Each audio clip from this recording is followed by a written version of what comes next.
예, 오늘 이제 그 소선지서로 만나는 하나님, 두 번째 시간인데요. 두 번째 시간은 이제 지난주에는 이제 인트로를 좀 했고요. 그리고 혹시 기억나시는 인트로가 이제 없으시면 지난번에 하셨던 그 강의 노트도 한번 이렇게 봐 가시면서 그렇게 보실 수 있으시면 더 좋을 것 같고요. 오늘은 이제 책으로 바로 들어가서 12개 이제 소선지서 중에서 가장 짧은 오바댜서를 오늘 제일 처음으로 한번 진행해 보도록 하겠습니다. 그러니까 이제 짧기 때문에 제가 이제 항상 성경 공부 끝난 다음에는 오늘 공부하신 다음에 해당 선지서에 이제 몇 장부터 몇 장까지 읽어 주십시오. 이제 이렇게 부탁을 드릴 거예요. 근데 이제 오바댜서는 이제 한 장이죠.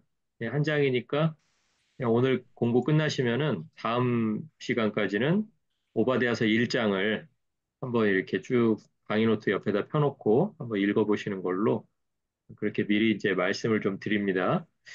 오바댜서가 이제 가장 짧은 책입니다. 근데 오바댜라는 말, 오바댜라는 그 말 안에 이제 두 단어가 같이 들어가 있는데요. 하나님이라는 뜻의 이제 야후라는 말, 그리고 종이라는 뜻의 에베드, 오바댜에서 그 같은 말이죠. 에베드라는 말이 이제 합쳐져서 오바댜라는 그런 단어가 이름으로 사용되고 있습니다. 그러니까 여호와의 종이라는 뜻이에요. 한나 권사님 안 들었네. 선지서로 이제 굉장히 잘 어울리는 그런 이름이라고 그렇게 할 수가 있겠습니다. 자, 그래서 이제 그 오바댜서에 나오는 그 이름은 오바댜라는 그 책 자체가 이제 에돔을 다루고 있는 이제 책입니다. 에돔을 하나님께서 이렇게 이렇게 심판하실 것이다. 그 내용을 다루고 있는데요. 에돔에 대한 심판을 다루는 책이 사실은 오바댜만 있는 건 아닙니다. 제가 거기다 써놨지만 이사야 선지자 여러분 아시죠? 이사야, 예레미야, 에스겔. 공통점은 뭐예요? 지난주에 다룬 것처럼 공통점은 분량이 길다. 그래서 위대해서 대선지서가 아니고 분량이 길어서 대선지서에 속하는 요 세 명, 이사야, 예레미야, 에스겔, 그리고 이제 뒤에 나오는 아모스, 말라기 같은 선지자도 에돔이 하나님께서 내리시는 심판을 받을 수밖에 없다. 이 이야기를 다 했습니다. 그런데 이제 그 오바댜하고의 차이점은 뭐냐면 오바댜서는 에돔의 심판만 이야기한다는 거예요. 이 차이를 아시겠죠? 예, 다른 앞에 이야기한 뭐 이사야, 예레미야, 에스겔, 아모스, 말라기들은 에돔의 심판도 이야기하지만 다른 내용들이 있다는 거죠. 그러니까 다른 에돔의 심판 말고 다른 내용들이 쭉쭉쭉쭉 이어져 나가는 그런 책들이라면 오바댜서는 유일하게 그냥 오로지 에돔의 심판에 대해서만 이야기하는 책. 이렇게 받아들이시면 될 것 같습니다. 그런데 이제 심판받는 이유가 있겠죠. 심판받는 이유가 뭐냐면 결론적으로 교만 때문이다. 그러니까 에돔이 교만해서 하나님이 그 교만을 싫어하셔서 결국은 에돔에게 심판을 내리신다. 이런 내용이 되겠습니다. 자, 우리가 지난주에 배웠던 것을 잠깐만 한번 리마인드를 해보면 항상 하나님이 뭔가를 행하시기 전에 선지자에게 알려주시고 나서 하나님이 행하신다. 이제 이렇게 여러분이 배웠습니다. 자, 그러면 이것도 마찬가지일 거예요. 에돔에 대한 심판을 내리기 전에 에돔에 대해서 이러이러한 심판이 있을 것이라는 것을 선지자에게 알려주었겠죠. 그러면 선지자에게 알려준 이유는 이제 제가 크게 두 가지로 말씀드렸습니다. 미리 얘기해 줬다라는 것의 유익. 그게 이제 두 가지가 있을 텐데요. 한 가지는 뭐냐면 에돔의 입장에서 본다면 아직까지 자기들에 대한 심판이 내린 상태가 아니잖아요. 그렇죠? 앞으로 벌어질 심판에 대해서 이야기하고 있는 이 이야기를 듣는다면 자기들의 행동을 뉘우치고 하나님께로 돌아올 수 있는 기회가 한번 주어진다. 이런 유익이 있고요. 에돔의 입장에서입니다. 그리고 그것을 전하는 사람들에게는 그럼 무슨 유익이 있느냐?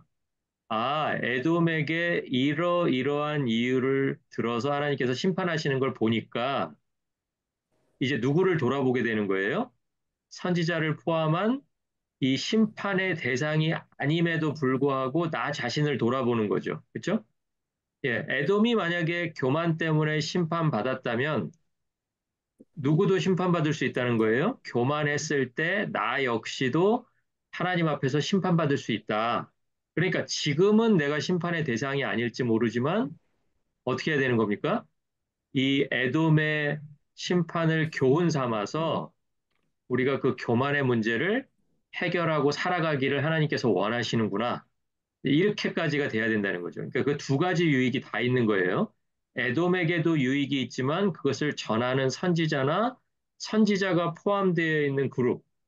그러니까 지금은 이제 오바댜 같은 경우는 예를 들면 이제 이스라엘의 선지자잖아요. 그럼 이스라엘 전체가 이 말씀을 같이 들었을 때 자신들을 돌아보게 되고 우리가 에돔과 같은 길을 걸어가면 안 되겠다. 이렇게 우리가 마음을 먹는 그게 이제 선지자에게 미리 말씀해 주시는 것의 유익이다. 요 얘기를 이제 첫 시간에도 드려서 그것을 이제 우리가 오바댜서에도 똑같이 적용을 해볼 수가 있을 것 같습니다. 자, 그럼 이제 가장 중요한 파트가 이제 그 다음 파트인데요. 에돔이라는 나라를 우리가 조금 이해를 해야 됩니다. 에돔이라고 하는 나라는요, 이삭에게서 태어난 이제 두 아들이 있었습니다. 큰 아들이 에서고요. 그리고 두 번째 아들이 야곱이었습니다. 큰 아들 에서의 별명, 그가 이제 몸 전체가 붉다고 해서 이제 빨갛다고 해서 그 에돔이라는 이제 별칭으로 불렸습니다. 그러니까 일종의 별명 같은 거죠. 그 이름은 이제 에서라는 이름이 있지만 에돔이라는 이름도 이제 에서를 칭하는 그런 이제 별칭처럼 그렇게 이제 사용하고 있었는데요. 나중에 이제 이 에돔이라는 말이 에서의 후손들, 에서를 통해서 나오는 후손들을 부르는 이름이었다가 이제 나중에는 이제 그들이 야곱하고 이제 별도로 떨어져서 차지하고 있는 그 지역을 가리키는 그런 이름이 된 것입니다. 그래서 이제 그 나라 이름까지 이제 나중에 되어서 에돔이라고 이제 이렇게 부르게 되었는데요. 그러니까 이제 위치를 본다면 여러분 지도 한번 봐주시면 두 번째 페이지 맨 하단에 보면 제가 지도를 첨부했는데요. 지도에 이제 그 나라 이름은 좀 하얀색으로 돼 있어서 여러분 좀 잘 안 보이실 수도 있는데 아래쪽에 보면 미디안이라고 있고 그 위로 올라가면 아말렉, 에돔 이렇게 써 있는 거 보이세요? 예, 보기가 좀 어려우시겠지만 지도의 정중앙에서 약간 오른쪽 편에 지금 에돔이라고 써 있습니다. 그러니까 지금 이스라엘의 입장에서 본다면 이스라엘의 어느 쪽이에요? 동서남북으로 본다면 남쪽이죠.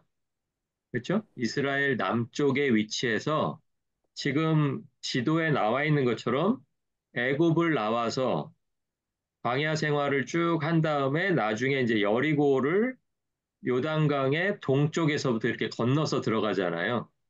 그렇죠?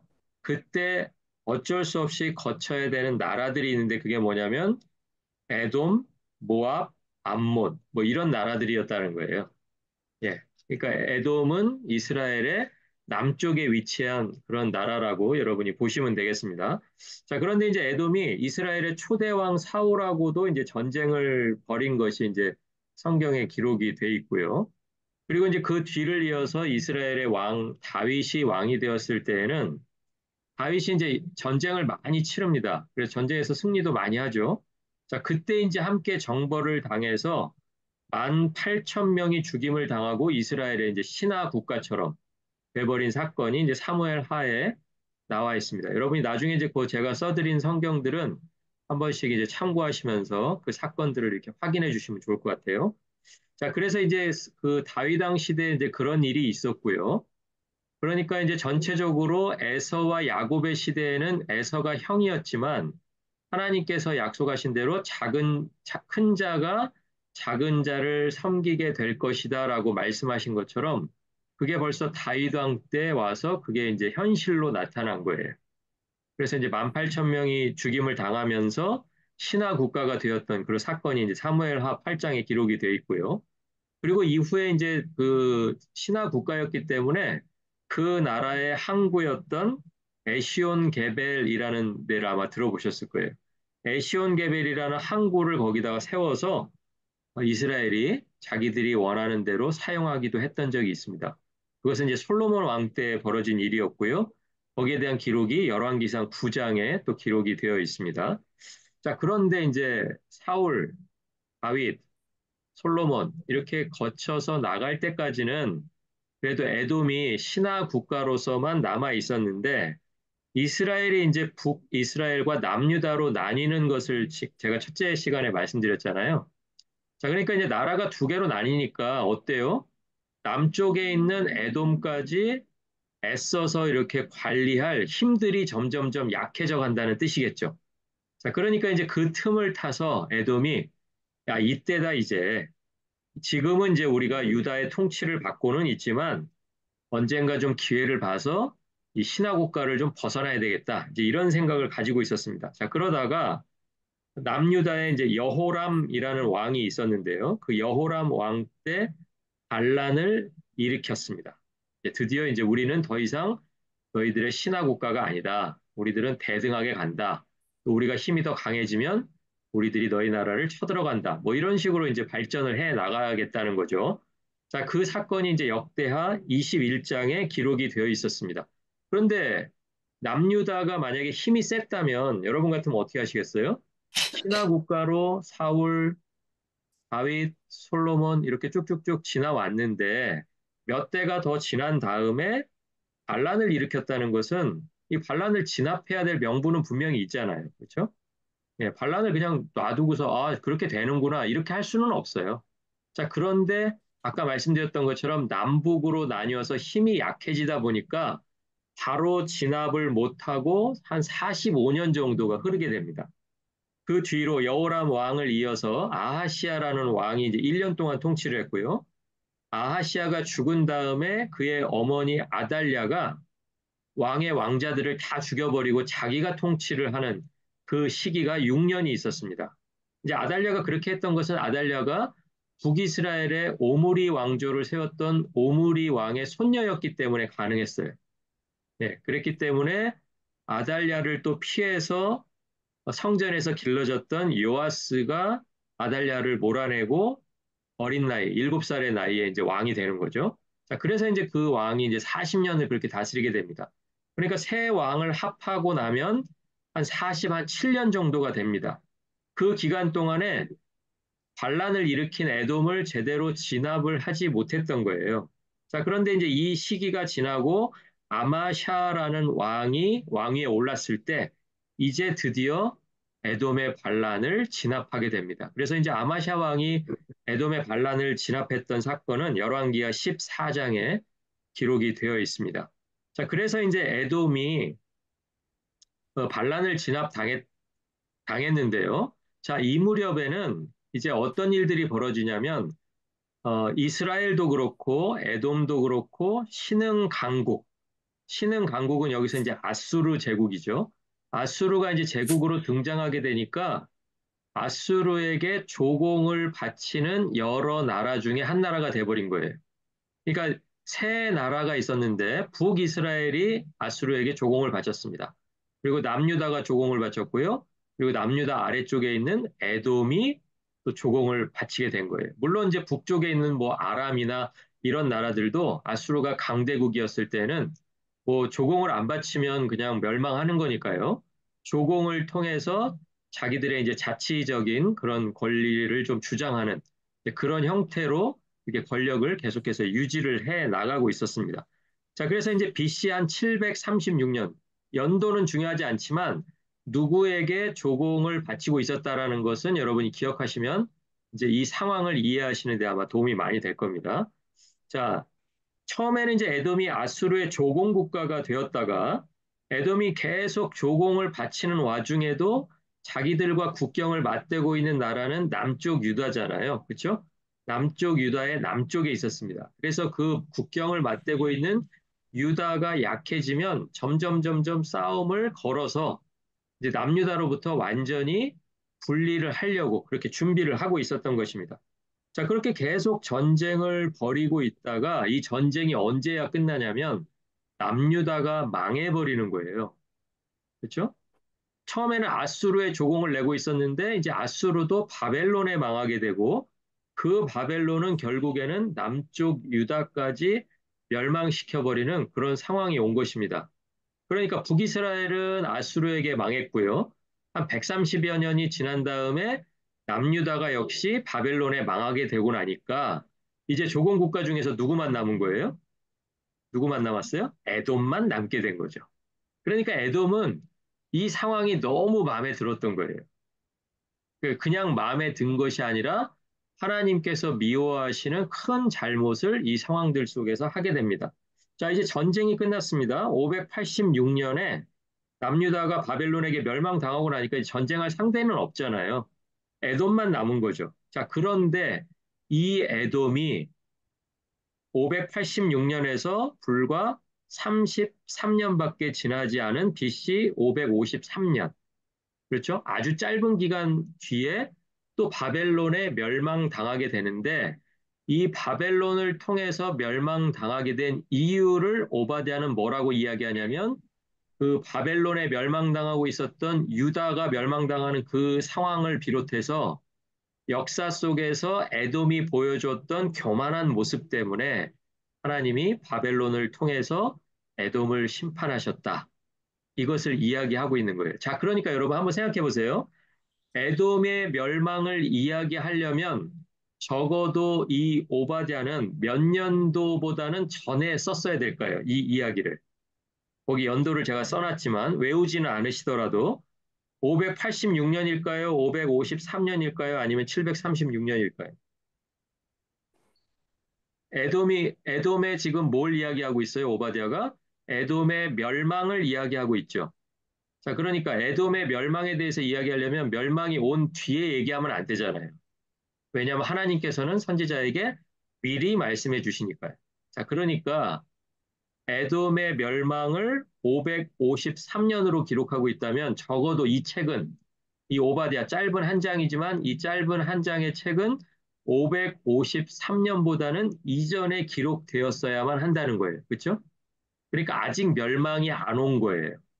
아직 멸망은 안 왔으니까 에돔은 어떤 상태냐면 지금까지는 아수르의 조공내다가 또 아수르에서 바벨론으로 바뀐 다음에는 바벨론의 조공내면서 바로 위에 있는 남유다하고 치고받고 이렇게 싸우다가 바벨론에 의해서 남유다가 싹 멸망하고 나니까 너무나 이제 상황들이 역전이 돼서 자기들이 원하는 상황이 되었다라고 좋아했을 법한 바로 그 상황에서 하나님께서 오바댜 선지자를 통해서 너희의 교만 때문에 앞으로 너희가 이렇게 이렇게 심판을 맞이할 수밖에 없다.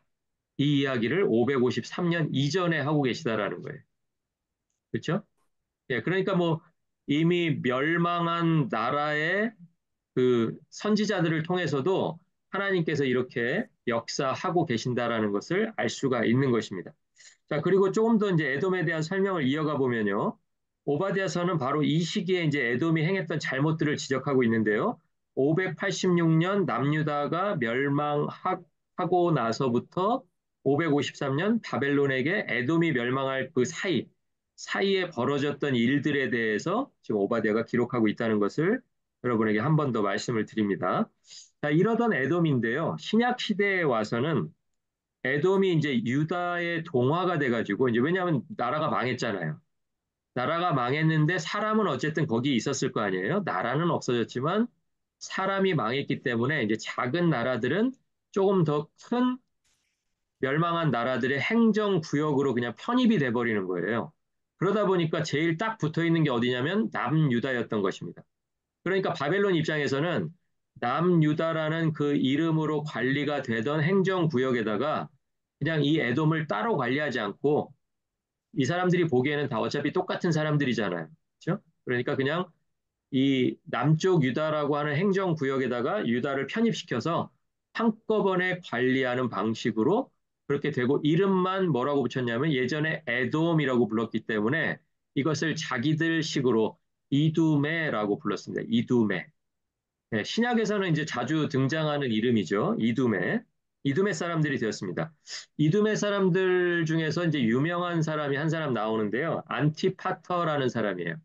안티파터라는 사람은 성경에는 나오지 않지만 이 안티파터라는 사람이 이제 로마 제국의 행정관이 되었다가 그의 아들이 이제 성경에 등장하는데 그의 아들이 누구냐면 팔레스타인 지역을 다스리게 될 헤롯 대왕이 바로 그 사람 아들인 것입니다. 그러니까 헤롯 대왕은 로마인이 아니고요. 로마 시민권을 얻었지만 실제로는 어디 출신이에요? 이두메 출신이에요. 그러니까 조상을 거슬러 올라가면 조상이 누구겠어요? 에서겠죠. 그죠? 에돔이겠죠. 에돔. 예, 에돔의 후손 이두메 출신의 아버지 안티파터 그 아들 헤롯 대왕 이렇게 연결이 되는 겁니다. 자, 그러니까 이 헤롯 대왕이 나중에 어떻게 돼요? 어떻게? 나중에 누구를 이제 죽이려고 해요. 예수 그리스도를 죽이려고 하다가 거기에 실패하니까 2살 이하의 영유아들을 다 죽여버리는 그런 사건을 벌이게 되잖아요. 바로 그 헤롯입니다. 그 헤롯이 보면 에서에서 출발한 에돔 그리고 이두메 그 이두메 출신 아버지 안티파터의 아들이 바로 헤롯 대왕이다. 네, 이것을 좀 여러분에게 말씀을 드리고 싶습니다. 자, 이 예수님께서도 이제 이두메에 대해서 한번 말씀하신 적이 있는데요.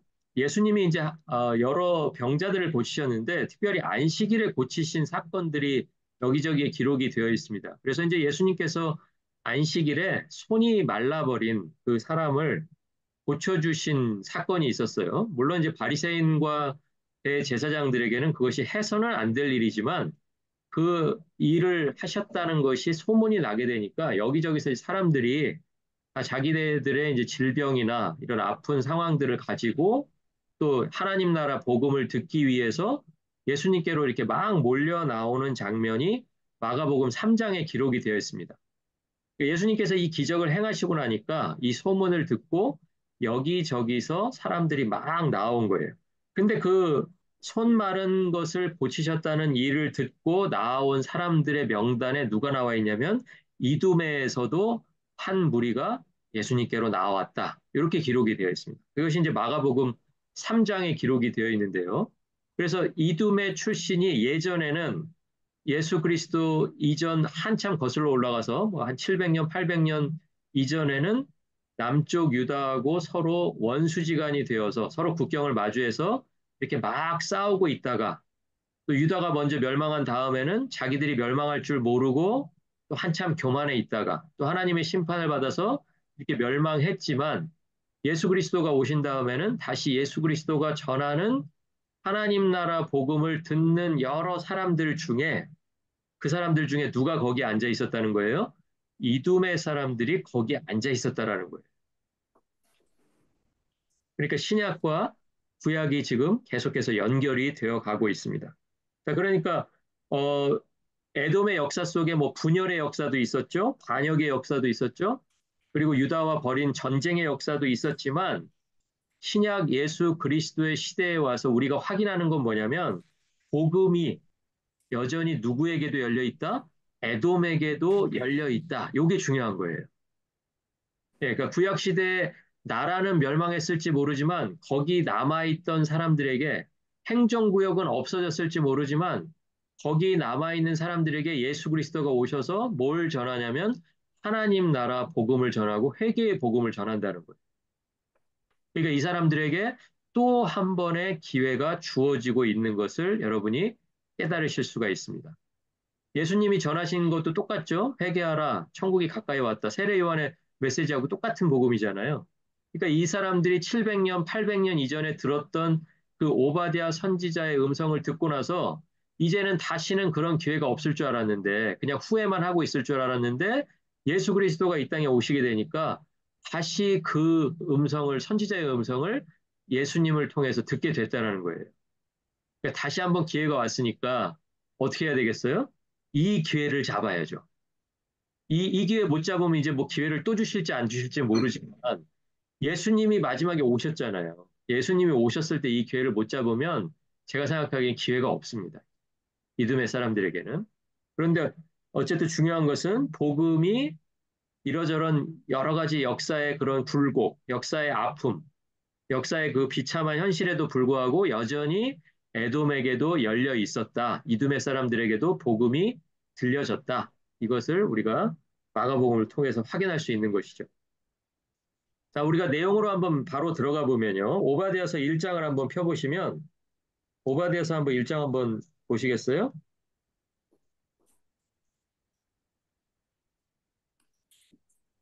예, 오바댜는 이제 아모스 다음에 있는데요.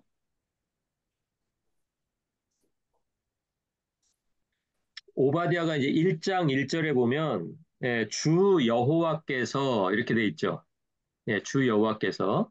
이제 모든 선지서들이 거의 이렇게 시작을 합니다. 그러니까 오바댜서를 설명을 들으신 다음에 이제 다른 선지서들을 보시면 오바댜서하고 거의 비슷해요.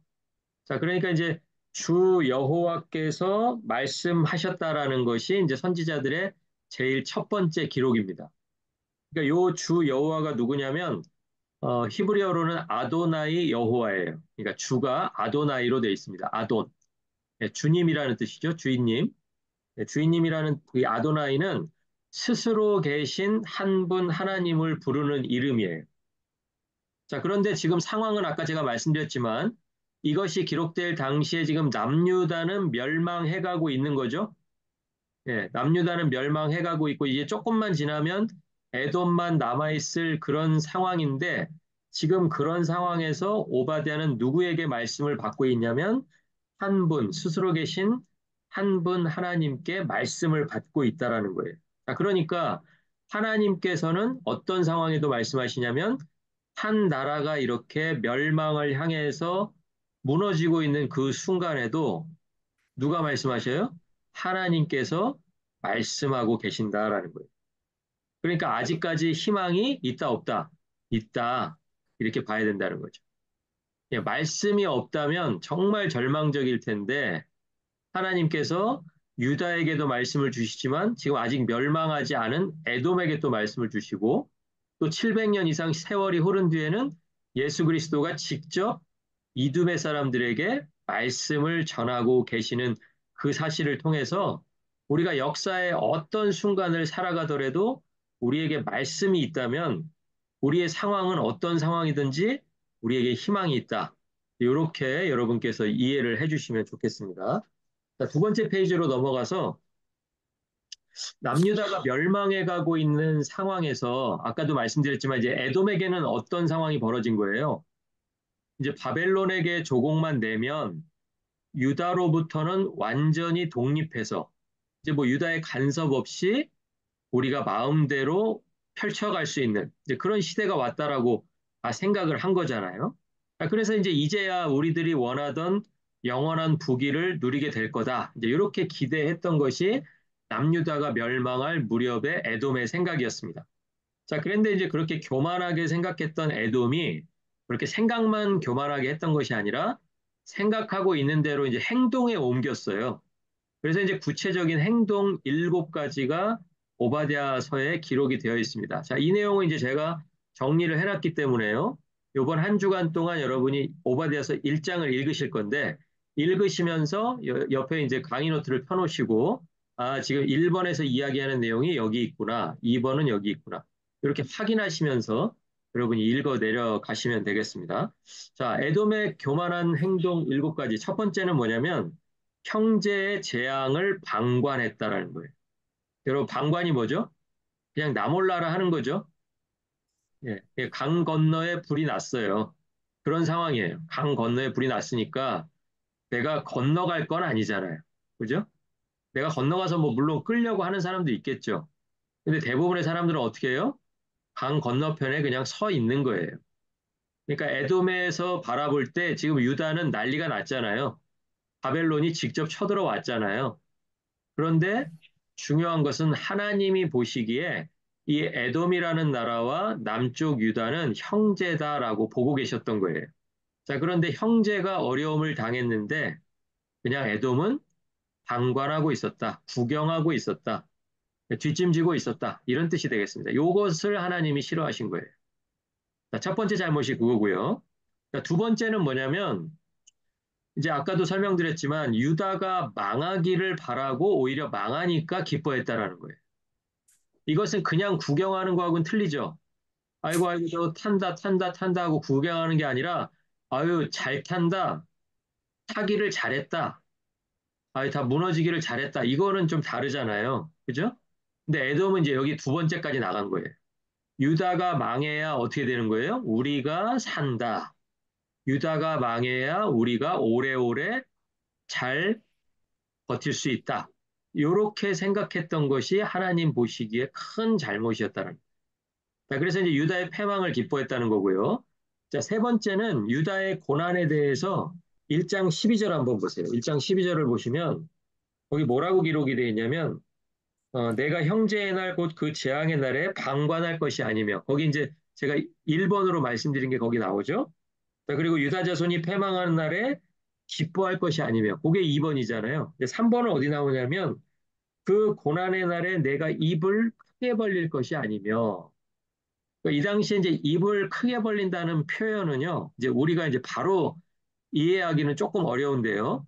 입을 크게 벌린다는 것은 상대방의 고난에 대해서 그 고난이 마땅하다. 이런 이유 때문에 너희들은 고난받는 게 당연해라고 마음껏 비판하고 비웃는 그런 태도를 입을 크게 벌린다라고 쓴 거예요.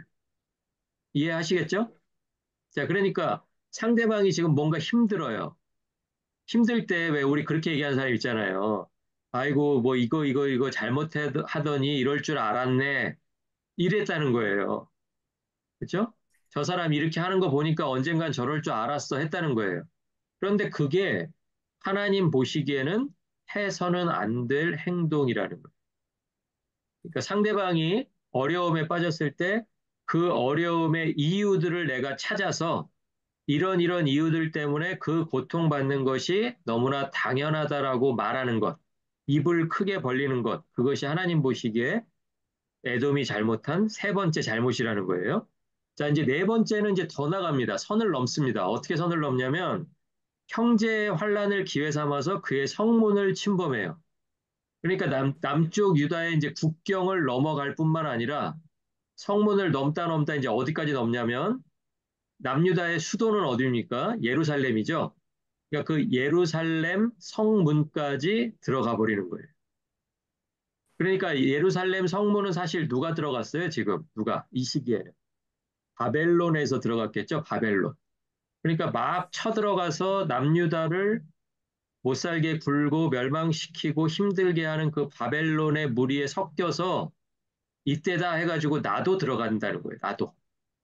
네, 그게 이제 에돔의 잘못이라는 거예요. 형제의 환란을 기회 삼아서 그의 성문을 침범한 것이 에돔의 네 번째 잘못이 되겠습니다. 자, 그리고 이제 다섯 번째는 지금 남쪽 유다가 멸망하는 상황이니까 뭐 바벨론이 쳐들어오든 에돔이 쳐들어오든 남유다는 그거 구별할 힘도 없잖아요. 그렇죠? 뭐 이걸 구별할 힘이 어디 있어요? 그냥 누가 들어오면 들어왔나 보다 하고 뺏기면 뺏겼나 보다 그러는 거죠. 방비를 할 수가 없어요. 이런 무방비 상태에 있는 유다의 재물에 이제 손을 대기 시작합니다.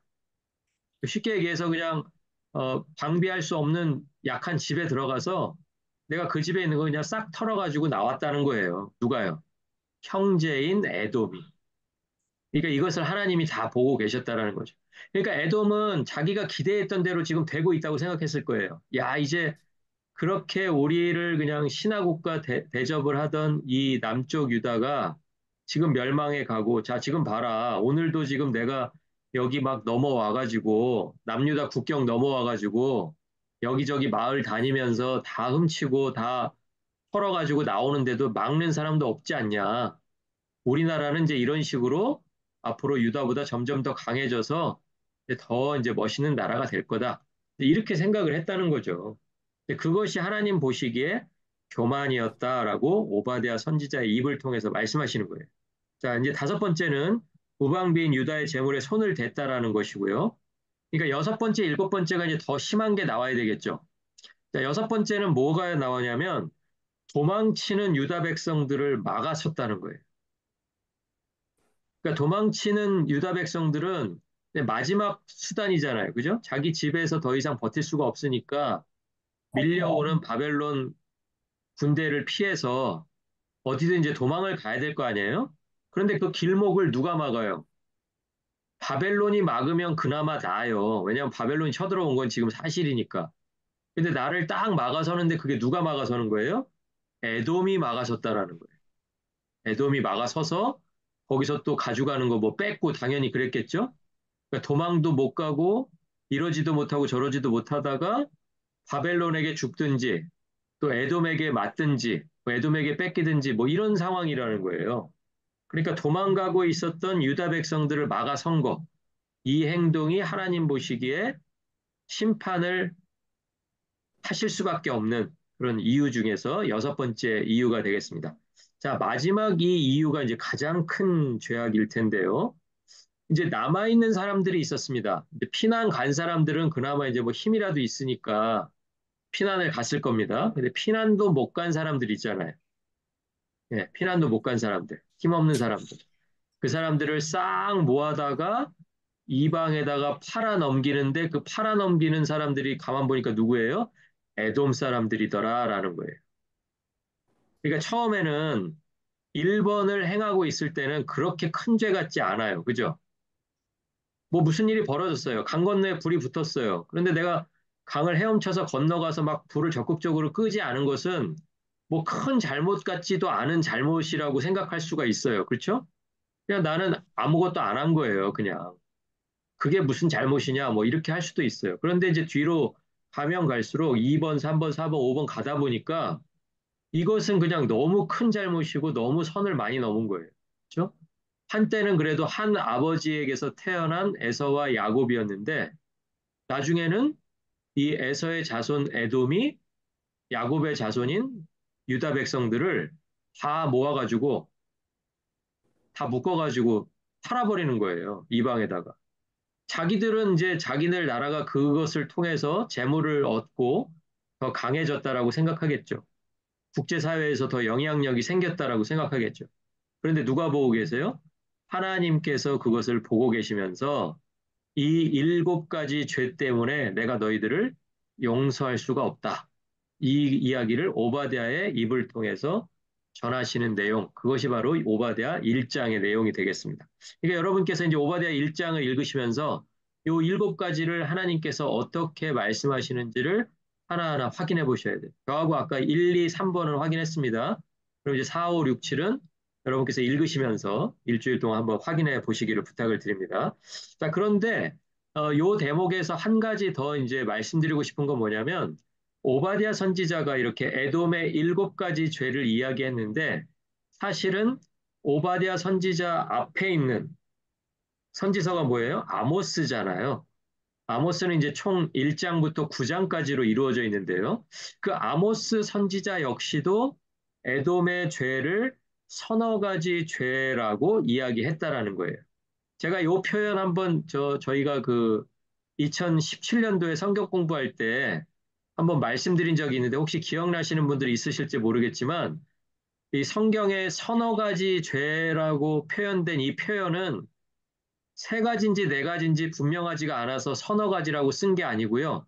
세 가지와 네 가지라는 뜻의 그 표현이에요. 그러니까 서너 가지가 우리가 말할 때는 서너 개 그러면 세 개도 되고 네 개도 되고 하여튼 정확하지는 않지만 세 개 아니면 네 개 할 때 이런 표현을 쓰잖아요. 성경에서는 그런 의미로 쓴 게 아니라 세 가지와 네 가지라는 표현을 서너 가지라고 쓴 겁니다. 그러니까 세 가지와 네 가지 합하니까 몇 가지예요? 일곱 여기까지. 가지죠. 예. 7가지가 그러니까 앞에 있는 세 가지는 우리가 앞에서 살펴봤던 것처럼 이것이 죄인가 아닌가도 사실은 분명하지 않다고 그렇게 막 우겨보고 싶은 그런 죄들이 있는가 하면 이제 뒤로 가면 갈수록 이 네 가지로 가면 갈수록 이제 빼도 박도 못하는 이제 하나님께서 그냥 이것이 너희들의 죄다 그러면 거기에 대해서 변명할 수조차 없는 그런 분명한 죄들이 그 서너 가지 죄 안에 포함이 돼 있다는 것입니다. 그것을 이야기한 선지자가 누구였냐면 바로 아모스라는 거예요. 그래서 아모스가 이제 에돔만 이야기한 게 아니라고 제가 아까 말씀드렸죠. 에돔의 죄를 이야기했지만 에돔에 대해서만 이야기하지 않고 다른 이방들에게도 역시 마찬가지로 서너 가지 죄로 말미암아 하나님이 심판하신다. 서너 가지 죄로 말미암아 심판하신다. 이런 표현이 계속 나오거든요. 그때 이제 아모스 다룰 때 제가 한 번 더 말씀드릴게요. 서너 가지라는 표현은 세 가지 아니면 네 가지가 아니라 세 가지와 네 가지라는 표현을 성경에서 그렇게 사용했다라는 것을 좀 기억해 주시면 좋겠습니다. 자, 그래서 이제 아모스 1장 11절을 이제 여러분이 한번 찾아보시면 거기에 이제 그렇게 써 있습니다. 여호와께서 이와 같이 말씀하시되 에돔의 서너 가지 죄로 말미암아. 그러니까 이게 이 부분이 뭐라는 거예요? 에돔의 일곱 가지 죄로 말미암아. 이런 말인 거예요. 그러니까 지금 오바댜하고 내용이 거의 똑같죠? 예, 내가 그 벌을 돌이키지 아니하리니 이는 그가 칼로 그의 형제를 쫓아가며 그러니까 여기서도 지금 오바댜가 얘기했던 거하고 비슷한 상황을 아모스가 이야기하고 있습니다. 긍휼을 버리며 항상 맹렬히 화를 내며 분을 끝없이 품었다. 이것이 바로 아모스가 지적하는 에돔의 죄였고 그와 아주 비슷한 죄들을 지금 오바댜가 일곱 가지로 지적을 하고 있습니다. 자, 그러면 이제 교만이 문제일 텐데요. 마음의 교만이 그러면 애돈만의 문제겠는가? 아까 제가 처음에 말씀드렸죠. 선지자에게 미리 말씀해 주시는 그 미리 말씀해 주심의 유익이 두 가지가 있는데 당사자에게는 회개할 기회를 한 번 더 주신다는 그런 유익이 있고요. 그 전달하는 선지자 입장에서도 어떤 유익이 있냐면 자기 자신을 돌아볼 수 있는 유익이 있다라는 거예요. 선지자 그룹에게는. 선지자가 속한 민족, 지금 이제 유다 백성들이겠죠? 유다 백성들에게는 에돔에게 내려진 심판 때문에 혹시 우리도 심판받는 것이 아닐까? 이렇게 자기를 돌아볼 수 있는 기회가 생긴다라는 그런 유익이 있다는 것입니다. 그러니까 마음의 교만은 에돔의 문제만이 아니라는 거예요. 에돔만의 문제가 아니라 유다의 문제였고 북이스라엘의 문제였고 오늘날 저와 여러분의 문제일 수도 있다. 이것을 통해서 우리가 우리를 돌아봐야 된다. 그것이 중요하다는 것입니다. 성경에서 보면 이제 마음이 교만할 때 나타나는 두 가지를 이야기하고 있는데요. 교만한 마음이 첫 번째로 나타나는 건 뭐냐면 하나님을 잊어버리는 것으로 나타납니다. 하나님께서 나를 인도하셨고 하나님께서 나와 동행하시고 하나님께서 나를 보호해 주시는데 그 하나님을 잊어버리는 그 출발점이 뭐냐면 마음의 교만이라는 거예요. 자, 그 내용이 이제 신명기 8장에 나와 있고요. 두 번째 이제 성경이 지적하고 있는 교만한 마음의 결과는 뭐냐면 하나님께 은혜를 받았는데 은혜를 받을 당시에 어때요? 굉장히 감사하잖아요. 그렇죠? 은혜 받을 당시에 감사하지 않은 사람은 없어요. 그런데 그 받은 은혜에 대해서 더 이상 감사하지 않게 되는 이유가 뭐냐면 바로 마음의 교만이라는 거예요. 그러니까 다시 한번요. 교만한 이유로 에돔이 심판을 받게 되었는데 그냥 교만한 그 자체로 끝나는 것이 아니라 교만하게 되면 반드시 하나님을 잊어버리게 되고 하나님께로부터 받은 은혜를 감사하지 않게 되는 거예요. 이것을 에돔에게 적용시켜 보면 하나님을 잊어버리게 되니까 하나님이 형제라고 말씀하신 유다를 잊어버리게 된 거고요. 그리고 하나님께 받은 은혜가 있었는데 이것을 감사하지 않은 것은 어떻게 할 수 있냐면 이스라엘 백성들이 출애굽할 때 암몬이나 모압 같은 경우는 다 진멸하면서 여리고를 향해서 나아갔습니다. 자, 그런데 에돔에게만큼은 하나님께서 분명하게 막으시면서 에돔은 너의 형제이기 때문에 에돔에게서는 너희가 다른 이방에게서 할 수 있는 그런 일들을 해서는 안 된다라는 것을 분명하게 말씀해 주세요. 그게 이제 제가 지도 옆에 써놓은 이제 신명기 2장 5절에 나오는 말씀인데요. 신명기 전체 성경의 처음과 마지막에 2장 5절과 23장 7절에 거의 비슷한 내용을 이야기하시면서 이스라엘 백성들에게 너와 에돔 사람들은 특별한 관계니까 에돔을 미워하지 말고 에돔과 싸우려고 생각하지 말아라. 이렇게 얘기해 주시는 거예요. 이게 이제 에돔에게 베풀어 주신 은혜 아니겠어요? 자, 그런데 이 은혜를 감사하지 않고 그냥 바로 잊어버린 거예요. 자, 그러니까 이제 잊어버리고 나니까 결국은 그 교만한 마음 때문에 하나님의 심판을 받을 수밖에 없다. 이제 이런 결론에 다다르게 되는 것입니다. 자, 그런데 이제 마지막에 하나 더 나아가면 신약 성경에서 이제 바울이 이 마음의 교만의 문제를 한번 이야기하면서요. 고린도전서 4장 6절에 보시면 고린도전서 4장 6절 한번 읽어드릴게요.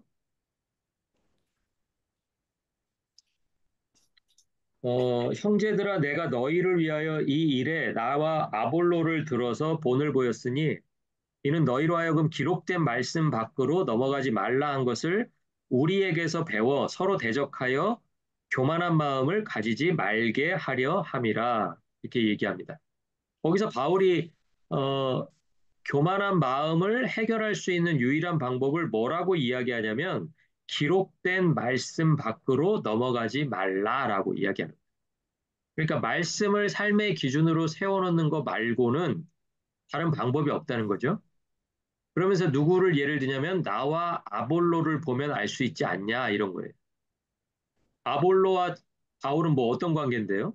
서로 동역한 관계이기도 하지만 사람들이 다 뭐라고 했냐면 아볼로가 잘났냐, 뭐 바울이 잘났냐, 너는 뭐 바울에게 배웠냐, 아볼로에게 배웠냐, 뭐 이런 걸 따져가면서 끊임없이 두 사람을 경쟁 관계로 몰아가고 두 사람에게 끊임없이 분쟁의 소지를 막 던지면서 교회 안에서 이제 분란을 일으키려고 했던 모습들을 여러분이 아마 기억을 하실 거예요. 그러니까 보통 사람들 같으면 그렇게 파가 딱 나뉘어 있으면 그 분위기에 휩쓸려서 그냥 가기가 쉽죠. 그런데 바울은 그 문제를 어떻게 해결했다는 거예요? 아볼로는 어떻게 해결했다는 거예요? 기록된 말씀 밖으로 내가 넘어가지 않으려고 애씀으로 마음의 교만의 문제를 해결했다는 거예요. 그러니까 에돔이나 유다나 뭐 오늘날을 살아가는 저와 여러분 역시도 이 마음의 교만의 문제, 하나님께서 싫어하시는 교만의 문제를 해결하는 유일한 방법은 말씀 밖으로 넘어가지 않는 것. 그러니까 말씀 안에서 살아가는 것 말고는 우리들에게 방법이 없다. 이 말씀을 드리면서 오늘 오바댜에 대한 공부 마치겠습니다. 오바댜는 짧아서 우리가 한 장으로 마쳤는데요.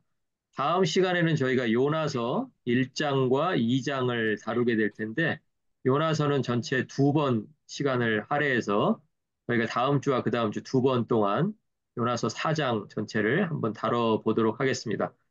오늘 공부하시느라고 수고 많으셨고요. 다음 주 목요일 7시 45분에 다시 여러분과 준비해서 만나 뵙도록 하겠습니다. 수고하셨습니다. 감사합니다. 네, 안녕히 계세요.